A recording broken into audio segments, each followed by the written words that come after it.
So, what if I told you that Ripple might actually be older than Bitcoin? Yeah, not XRP, not Ripple Labs as we know it, but the actual Ripple, created in 1991. Backed by the US government, with ties to intelligence agencies. Sounds kind of crazy, right? But a new viral video is making that exact claim. And honestly, parts of it made me stop and think.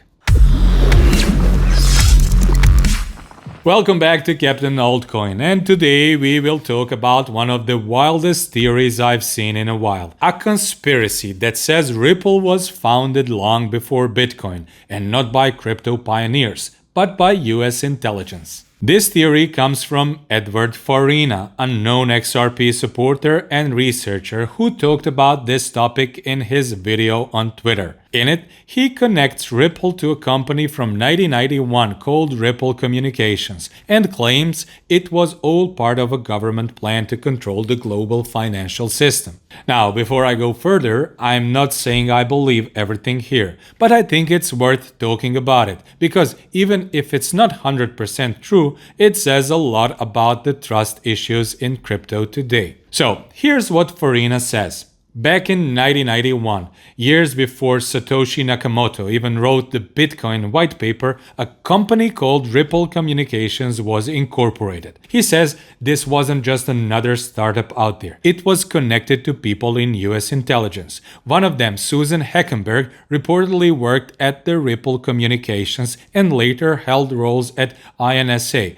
That's the Intelligence and National Security Alliance. Then there's Ripple Services Incorporated, registered in 2004. Same people, same address. It gets passed off to another shell company, then finally ends up as Ripple Labs in 2012, the Ripple we know today. That's basically the storyline. And here's the kicker. Farina says Bitcoin was just a beta test. A trial balloon. The real goal was XRP, the final product that would power this new financial system. Sounds, well, crazy, right? Now, I spent a bit of a time going through the names and dates he drops. Some of it does check out. Suzanne Heckenberg has worked in both government and private roles. However, I could not find public records showing Ripple Communications existed in 1991 as Farina claims in his video. He even brings in David Schwartz, one of the XRP ledger architects, saying he worked for the NSA before joining Ripple. That's a detail a lot of people forget, but it's true. Schwartz himself has confirmed his background in encryption and working on classified projects.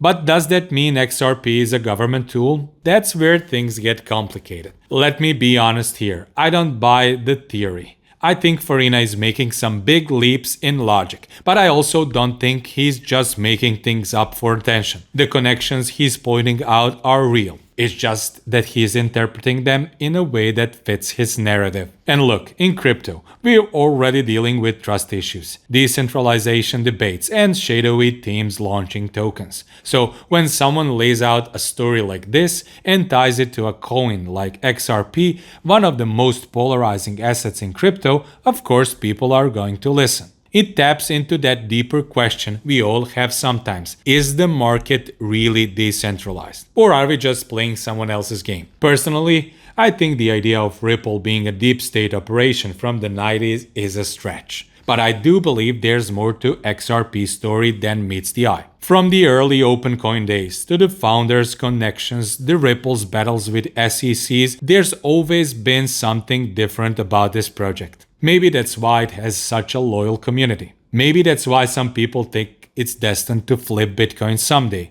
Or maybe it's just a very well-marketed payment protocol. Either way, I love that these theories exist because they force us to question everything. And in crypto, that's exactly what we should be doing.